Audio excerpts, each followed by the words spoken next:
The quiet revolutionaries. Only Singaporeans seemed to be different. The world, it seemed, was perpetually stunned by the buffet behavior of both the Chinese and the Taiwanese. In Bangkok, Thailand's bustling and tourist-favorite capital, Mina, a restaurant server, swore she would never forget certain sights. With a hint of embarrassment, Mina confessed, "Honestly, I initially felt a bit uneasy about Singaporeans." She explained that, when she first started working at the hotel, she encountered many guests whose communication style, though in English, was often so reserved and understated that she sometimes struggled to gauge their satisfaction, leading to stress. She found Singaporeans, in particular, had this tendency. Mina was initially puzzled, as she thought foreign guests staying in high-end hotels would naturally be more expressive and engaging. However, many Singaporeans, even when speaking clear English, would often respond succinctly or with a quiet nod, making simple explanations feel like a delicate dance, leaving Mina feeling a tad uncertain. In fact, while English education is widespread and proficiency high in Singapore, many tend to be more reserved in quick, daily interactions, often preferring efficiency over effusiveness. Mina used to wonder why this was, but she quickly noticed their characteristics. They were generally soft-spoken, never loud, and when she asked questions, they would often offer a gentle smile and a slight tilt of the head, almost as if carefully processing before responding. She admitted that, at first, their quiet composure could even be a little unnerving. Is Singaporean society perhaps very formal or introverted? They always seem like such a reserved nation, Mina mused, having never visited Singapore, nor having any Singaporean friends, unconsciously forming a subtle prejudice. However, an incident during the restaurant's evening buffet completely shattered Mina's impression of the Singaporeans. As evening descended, the buffet spread, laden with Thai delicacies, buzzed with its usual energy. A throng of guests arrived, eager to sample the fragrant grilled chicken, spicy green curry, aromatic pad thai, and the renowned tom yum goong. The sight of these dishes alone was enough to make one's mouth water. Everyone seemed impatient, barely able to wait in line. It was then that a group Mina internally dubbed the calm, before the storm appeared. "Ah, it's that large tour group from China. They're here again today," she thought, bracing herself. With their arrival, the restaurant's atmosphere changed entirely. The buffet area instantly transformed into a battlefield. From the moment they entered, their presence was overwhelming, each person asserting their dominance, speaking loudly, and striding in with an aggressive air. When Mina politely asked them to wait as seats were full, a furious shout erupted. "We paid to stay here!" Their voices were so loud they didn't need microphones, and conversations at other tables completely ceased. Once seated, the spectacle truly began. They sprinted towards the buffet with full speed. At the Tom Yum Goong station, they pushed each other, vying for prawns, plates held high like a basketball rebound. Their brazen taking of food was clearly more than a single person's portion, and this was just the beginning. Some even built towering structures of food on their plates, almost an art form. Their fervent love for food made onlookers worry the towers might collapse at any moment. Everyone around them held their breath. Of course, queue was a word not found in their dictionary. Their modus operandi was to cut in line, weaving through gaps in the crowd rather than waiting patiently. Their logic seemed to be that politeness in the face of delicious food was a waste of time. Then, what followed was even more astounding. Their furious, assertive demeanor was suddenly replaced by a calm, almost nonchalant habit of grabbing food with their hands. They would then serenely leave unfinished portions behind, smiling as they moved on to their next target. Tables were piled high with untouched dishes. Mina and the other servers could only sigh. This will all have to be thrown away. If they tried to remind them, the guests would become indignant, retorting, "Isn't this a buffet? What's wrong with taking as much as we want?" Perhaps leaving food was a symbol of wealth in Chinese dining etiquette, but for the servers, it was a tremendous source of stress. This is a normal buffet, not a survival game. Despite this, Mina continued to smile and diligently carry out her duties every day. However, one evening, Mina finally reached her breaking point. As usual, the restaurant was packed, and all staff were bustling. That night, the familiar Chinese tour group arrived again. Their voices seemed to make the air tremble in their wake. The main dishes for the buffet that night were the hotel's famous Thai basil pork, pad krapav, and fluffy Hainanese chicken rice, both chef specials that day. But these dishes quickly became plate art, piled high on their tables. Their rush for the pad krapav was as if gold bars were buried beneath it. Mina remembered other guests in line, standing frozen in astonishment, their eyes wide. What bothered Mina even more was the cleanup. After the Chinese guests left, the tables looked like a buffet exhibition aftermath. Grains of rice scattered on chairs, noodle fragments stuck to the floor, mango peels left scattered, silently protesting. "Why is it always like this?" Mina sighed, inadvertently glancing at the tips left on the table. But at that moment, Mina's feelings became complicated. It felt as if they were saying, "Take this, and let bygones be bygones." Yes, they seemed to want to resolve all their impoliteness and the mess with a tip. It was like a villain in a TV drama saying, "It's all yours now," before leaving, making all the hard work on the floor feel negated by a piece of paper. Mina's heart ached. Still, Mina smiled and said, "Thank you," as she continued to clear the tables, for that was professional service. But that night was different. A male guest, seeing the sign indicating that alcoholic beverages were chargeable, erupted in fury. He slammed his beer glass on the table and yelled, "Why is beer not free? Who is responsible if there are no drinks to go with the food?" Mina's hands froze. She stared, unable to move. Who is responsible? This was no longer a complaint. It was like a sequel to a fictional novel. To finally satisfy him, Mina ended up explaining for an hour. Each explanation chipped away at her spirit. Mina felt something snap inside her. "I can't take this anymore." It was said that that night was the first time she cried in the staff room. No matter how hard she tried, the other party felt no consideration or concern. "Maybe I'm just seen as a server whose sole purpose is to clear plates." Such sadness filled her heart. The next day, Mina arrived at work earlier than usual. Less than 24 hours had passed since the absurd logic of "who is responsible, so beer should be free." She silently prayed for a peaceful day. Just then, an Asian group of 8 appeared at the restaurant entrance. An elderly couple, 2 younger couples who seemed to be their children and their kids. Their faces bore the serene expression of those enjoying a holiday. An elderly gentleman asked, in English but very politely, "May we come in?" Mina was struck by his words. They didn't have the attitude of, "We are entitled to enter." Instead, they seemed to consider their large number and asked humbly and politely, "What? May we come in?" "Of course you may." Even though tables were ready, their polite inquiry made Mina feel a little self-conscious. They are Singaporeans, Mina thought. Ah, those overly quiet Singaporean guests again. Still, better than noisy ones, right? However, as she led them to their seats, the children were gently held by their parents, neither jumping nor speaking loudly. Mina glanced at the buffet area. As expected, a crowd had already gathered around the popular dishes: green curry, fresh spring rolls, crispy fried spring rolls, fragrant grilled chicken, and the spicy sour tom yum goong. In Mina's experience, if the Chinese tour group were present, this would surely erupt into a food-grabbing frenzy. But this Singaporean group was different. Faced with rows of popular dishes, not a single person piled their plate high. They only took small portions of various dishes, then savored them slowly. What particularly perplexed Mina was the green curry section. If it were the Chinese group, they would take it with an intensity that almost emptied the pot. But the Singaporeans were not like that.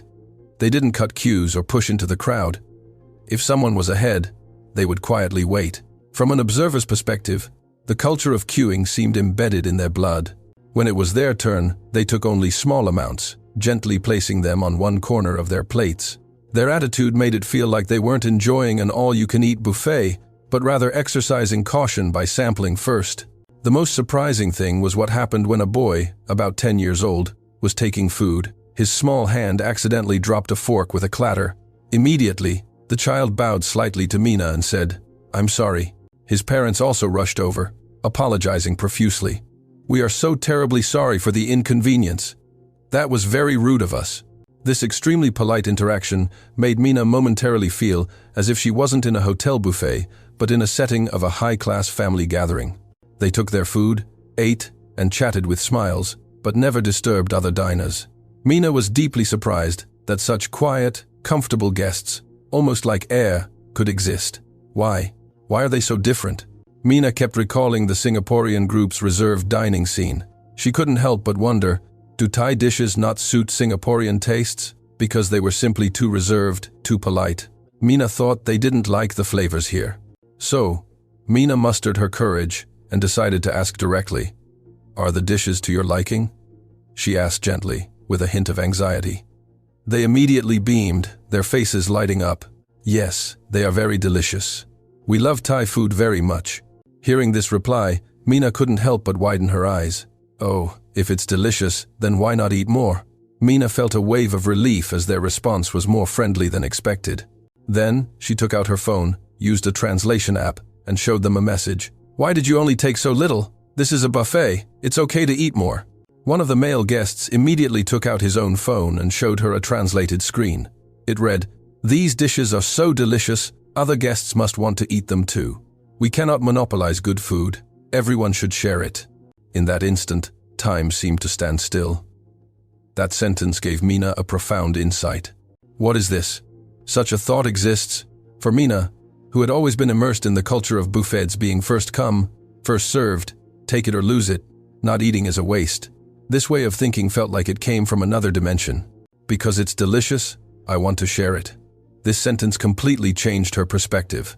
Mina strongly felt that every action of these Singaporeans went beyond mere politeness. Their behavior stemmed from consideration and care for others, and this care even extended to the service staff. When she tried to explain the dishes, they would smile and say, "Thank you." Even if she only refilled water on the table, they would say thank you over and over again. When she was about to clear plates, some even proactively handed them to her. Their attitude warmed Mina's heart. She truly felt that these people were not just here to eat. They cherished this space to ensure everyone, including the staff, had a pleasant time. Another unforgettable moment was when a little girl softly said, "Mama, food tastes better when everyone shares, right?" The moment Mina heard this, she thought, this child will surely grow up to be someone who cherishes others. And so, the quiet, beautiful evening with the Singaporeans concluded. But this was not an end. It was the beginning of Mina's desire to understand Singapore more deeply. Mina had heard the saying, "The customer is king," but in her past experiences, she had rarely truly felt it. On the contrary, every day she dealt with people who, far from being kings, roared like deities and acted like emperors. But the Singaporeans were different. They didn't use their status as customers as a shield. Instead, they seemed to constantly be aware that they were the ones receiving service. "Thank you" was a phrase they uttered countless times throughout the evening. Even when explanations were unclear, they would smile, nod, and say, "It's all right, thank you." It was almost like magic. How many times did that short phrase save Mina and her colleagues? It wasn't just a polite formality. It was filled with genuine human emotion, natural and warm. Even more surprising were their actions. If a child dropped a fork, parents would quickly pick it up and apologize, "We are so sorry." They would stack used plates neatly on the table to facilitate clearing. If cutlery or soup spilled, they wouldn't ignore it, but would pick it up and hand it to Mina, saying, "Please help me change this." If someone wanted to pull out a chair from an adjacent table, they would proactively push their own chair in slightly, creating a path. In that space, there was an atmosphere where everyone shared in politely, using the restaurant as a public space. Mina couldn't help but think, these people aren't just customers, they are co-participants. On the stage of the restaurant, sometimes the server was the protagonist, sometimes the dishes were the stars. But in all these moments, the Singaporeans were quietly supportive companions. This was a form of respect not written in any manual. And this wasn't limited to the restaurant, it was a sentiment echoed by all hotel staff. "Singaporean guests are truly different," they would say in unison.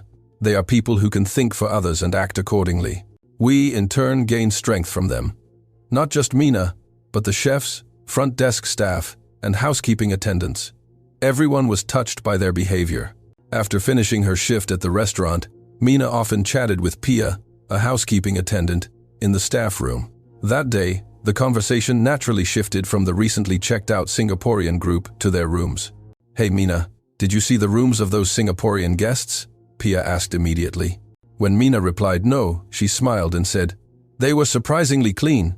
The rooms occupied by Singaporeans were so tidy, Pia felt they barely needed cleaning. Used bath towels were neatly gathered in one spot, and rubbish was sorted into bags and placed in a corner. Pia, visibly moved, said, "The room was as if it wanted to quietly hide the fact that someone had even stayed there." What particularly astonished her was that the bedding was neatly folded. Sheets and pillowcases were collected together. She said, "I never imagined anyone would help fold the sheets. They must have wanted to make our cleaning work easier." Mina nodded in agreement. On the other hand, rooms used by Chinese tourists were like another world. pillows on the floor, wet towels rolled up and haphazardly placed. Despite the presence of a rubbish bin, plastic bottles and wrappers were strewn on the floor. Mysterious red leaves, which upon closer inspection and a sniff, turned out to be tea leaves or spices, possibly residues from their own brought-in Chinese tea, littered the table. The wash basin was covered with used cotton swabs and tissues, and toilet paper was ripped carelessly. Pia chuckled playfully. Before cleaning up the rubbish, we often have to do a reconnaissance mission. She said that, of course, there were polite Chinese guests, but when they stayed as a group, the likelihood of the room being left messy definitely increased. And often, an envelope containing a considerable amount of tip would be left. But Pia often felt a sense of emptiness. She said, "While the money is appreciated, honestly, what makes us happiest is seeing a room kept clean out of consideration for the next occupant." In such cases, Singaporeans didn't leave coins, they left a different kind of mark. A handwritten thank you note, a neatly folded towel, and an immediate sense of tidiness upon entering the room. They didn't leave loose change, but their thoughtfulness genuinely lingered. Mina agreed wholeheartedly with Pia's words. Cleaning work, though often overlooked, was precisely where one could truly discern a person's character. The staff unanimously agreed. Singaporeans would think of others in ways unseen. They didn't just prioritize their own convenience, but could imagine the feelings of those who came after them. This was exactly what Mina had felt in the restaurant. Despite different countries and languages, just by looking at the room, one could immediately understand that these people lived for others. The ability to understand a person through their actions. As this feeling settled in Mina's heart, she began to confront some of her own past prejudices. Honestly, I initially didn't have a good impression of Singaporeans, but now it's completely different. It was that night in the restaurant, and those sparkling clean hotel rooms, that taught her that even without language, hearts could communicate. She never thought that even if they didn't speak a lot of English, they could convey so much. Every Singaporean seemed to inherently embody the feeling of considering others as a given. Mina felt that this wasn't just a rule but a culture naturally cultivated from childhood. Even the children spoke words of empathy, indicating excellent family upbringing. I think in that society, the idea of thinking for others is very prevalent. Mina had always believed that Thai people themselves possessed a gentle and polite national character, but in the actions of the Singaporeans, there was an even deeper layer of consideration. For instance, when a Chinese guest was shouting at a server, a Singaporean couple quietly approached Mina to express their concern. "Are you all right? Please don't overexert yourself." This was genuine concern not written in any social handbook. Mina reflected. Did I truly understand these people? I had many misunderstandings, but gently and kindly, they corrected me. For Mina, the fact that they didn't get angry, didn't point fingers, but simply maintained their composure and quietly went about their way, changing someone's heart, it was a miracle unfolding before her eyes. If my child wanted to study abroad, I would unhesitatingly recommend Singapore, Mina now firmly believed. There, they would be surrounded by gentle people and learn consideration for others more than anywhere else. I now genuinely respect Singapore. As she said this, Mina's eyes sparkled with pride.